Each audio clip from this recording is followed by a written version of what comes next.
This is All India Radio.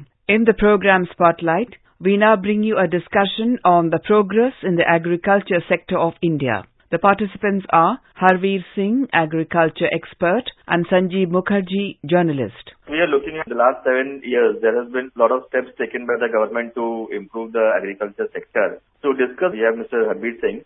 Sir, what according to you have the major achievements and the steps taken by the government to improve the agriculture sector? You see that agriculture sector is going transition phase and many changes are happening in the sector. At the same time, government also came out with the steps and schemes on different front, like improvement on the technological front, new varieties and some crop protection things. At the same time, this risk cover, you can say that improved crop insurance scheme.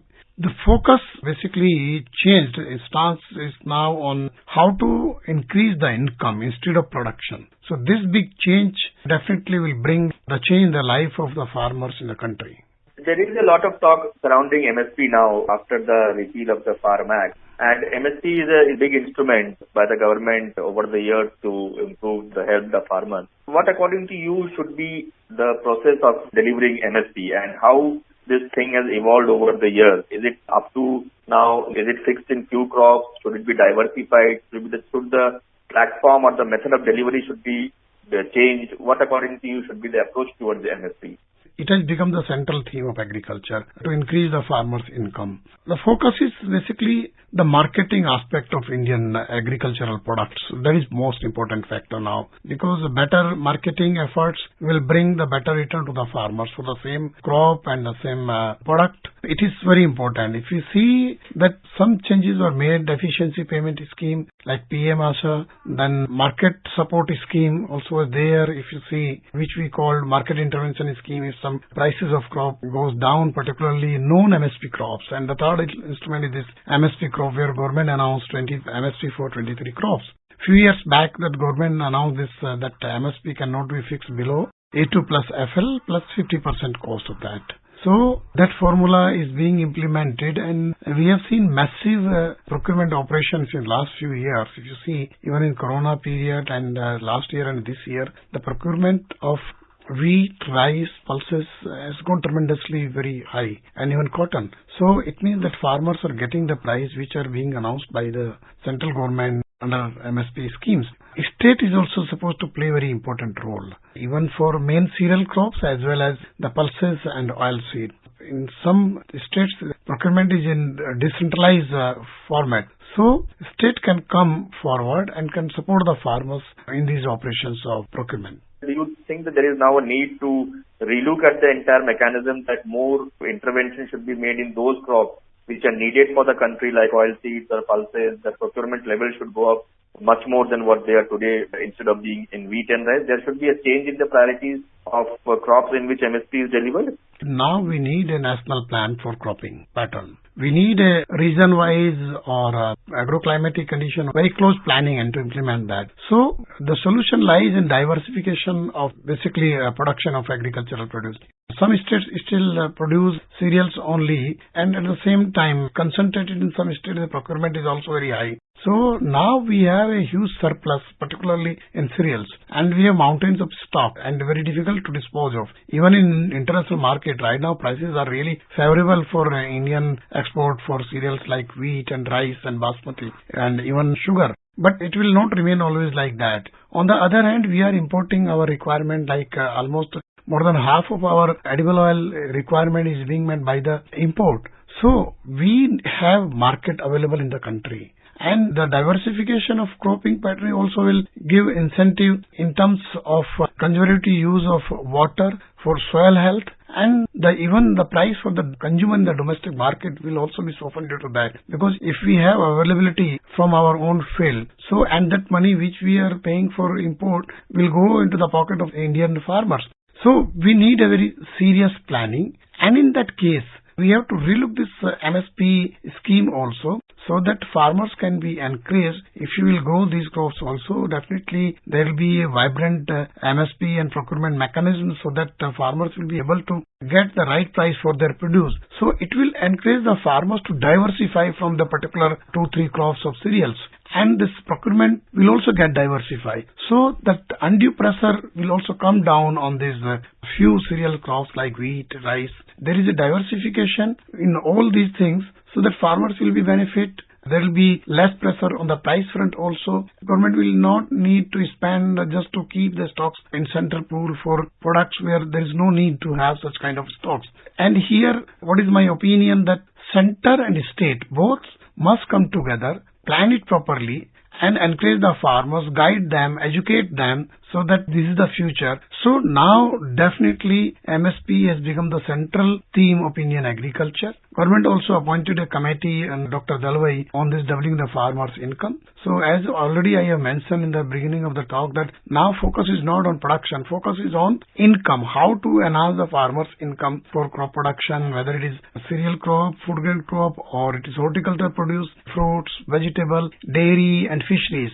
So agriculture is not just crop production now. That value coming from milk and dairy products is now more than overall food grain production's value. So Indian agriculture already getting diversified, but we have to go very closely into the planning and execute that for the better farming community. In its address while repealing the three Farmer Act, the Prime Minister talked about forming a committee, state, center, representatives as well as experts, farmers, farmer unions, farmer groups, and also others to take the entire sector forward and to look at various options. Do you think all this should be part of the agenda of the committee that has been talked about now?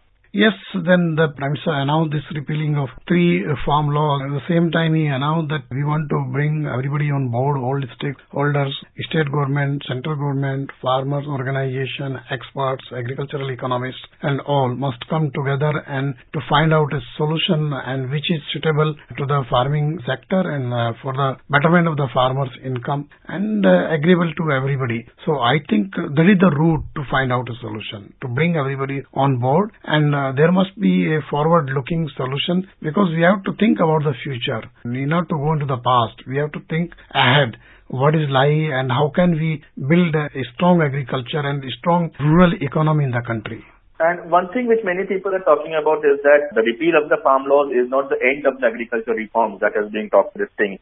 So now do you think the path of reforms will move from the states towards the center as it has been happening? Many states are already reforming in agriculture marketing and some other areas of the agriculture. And it is not the end of the road on front of agricultural reforms.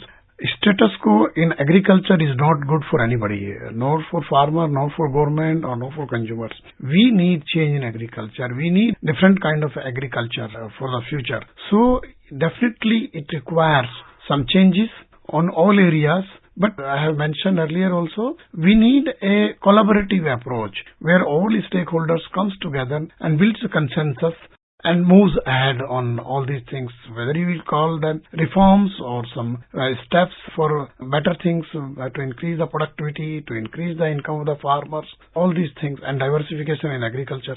Many people are talking about as a next step for is that direct income support, which in the terms of like PM Kisan is the way forward to go to push more for agriculture to move forward. Do you think that should be the approach going forward in agriculture now? We should be moving towards more direct income support to the farmers? It is already Prime Minister Kisan Samman Nidhi is going to the farmers.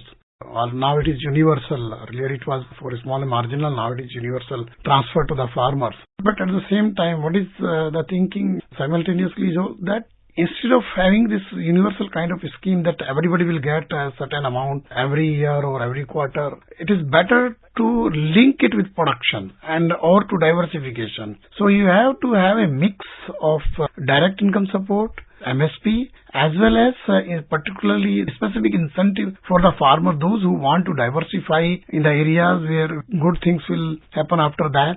So we have to have a mix of schemes. Only one formula is not a proper solution to the agriculture sector for the country. We need to look at direct income support as an incentive to diversify. Maybe if any farmer does move from say paddy to say cereal to pulses or oilseed, he should get an amount of incentive so that more and more farmers are encouraged to shift their cropping pattern towards the crops that we actually need this thing. Subsidies are a very integral part of the entire agriculture economy. Do you think there is need to rethink on the entire process of how we are administering these subsidies?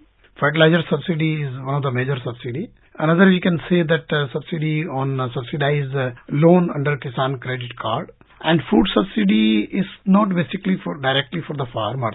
This National Food Security Act and the PDS system, because government spends a lot, buy from the farmers at MSP, and that economic cost is very high. After that, all incidental costs are being added. Then it is supposed to be delivered to the poor section of the society at a very low price or sometimes free also. So that is the spending on food security and to support the marginal or vulnerable section of the society in terms of to provide them affordable food at a reasonable price. We have to, either we can make a differentiation between the two. Some states also give power subsidies and irrigation subsidies to the farmers. Subsidy to agriculture is a global phenomena. Either we have to find out some route how can we support the farmer, because the rich countries are giving very huge subsidy to their farmers, and then they say that now WTO is talking on this agreement on agriculture, so they want to change the formula for this aggregate major support and the subsidy. Now we have this 10% of the value of the production, particularly for major cereals. We have to look international agreements also, and we have to look domestic things also, but definitely now is the time to relook and rework the subsidy regime. How can we go on a safe side to support the Indian farmer, because in the international market we cannot leave our farmers without any subsidy or without any support. Big countries, particularly developed countries and OECD countries, are giving huge subsidies to their farmers under these green boxes. WTO is a very important whole development as far as Indian agriculture is concerned, because now that the ministerial obviously has been postponed because of COVID fear, but some point of time it will be held definitely, where India has said that finalization or some kind of finality on the issue of agriculture subsidies and also the 10% de minimis limit that they have. Other main factor which comes on income, on production, marketing of the produce. Should we now look at more better opportunities to market the produce of agriculture commodities? Maybe exports could be more channelized. We should look at diversifying the basket of agriculture. The basket is very limited to 5 crops, 4 or 5 items only. Do we need to look at that as well? We have to increase the production in our export basket, and we have to look what kind of market is available for our produce in the international market, whether we are competitive or we can create a market for long term. We have to look into that, and we have to encourage the farmers to produce those kind of products. At the same time, marketing is very important aspect, and here the efforts are being made that farmers collective should come together. They must create their own farmers producers organization or their cooperatives or their producers companies, so that their bargaining power goes up in terms of buying input as well as selling the output, and it is an economical means also. The future lies there that farmers collective and farmers must come together, because all the marketing efforts cannot be done only by the government. We have some good examples in dairy sector, in fisheries. Organizations are doing very well. We have to replicate that kind of experiment in different areas also, but definitely maybe this new Ministry of Cooperation formed so that farmers can come create more cooperatives and can do the marketing efforts for a better farming income. Inputs are a very vital thing in agriculture. Climate change is a very lively issue, and the recent Glasgow summit also had a very full-fledged session on climate change and sustainable agriculture. Do you think the way forward for Indian agriculture is to move more sustainably, but to provide reasonable amount of returns to farmers as well as cheaper food to the consumer, right?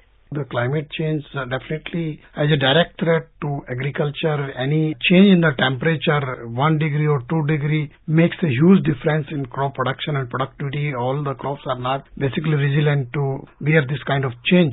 So we have to work on developing more varieties which are resilient to these kind of climate shocks. But at the same time, again, we have to diversify for the crops, and but at the same time, there may be more pressure on a country like India for dairy and agriculture production scenario. But I think we must think for ourselves first than to any other commitment. There should not be any compromise on the farming side on Indian agriculture. I think with all these issues will be taken up in the new panel that is expected to be formed up. With this, we end the discussion. Thank you, Ravi. Thank you. You are listening to a discussion on the progress in the agriculture sector of India. The participants were Harveer Singh, agriculture expert, and Sanjeev Mukherjee, journalist. This program was produced and presented by the News Services Division of All India Radio. You can listen to it on our mobile app, News on AIR. This program is also available on our YouTube channel, News on AIR Official.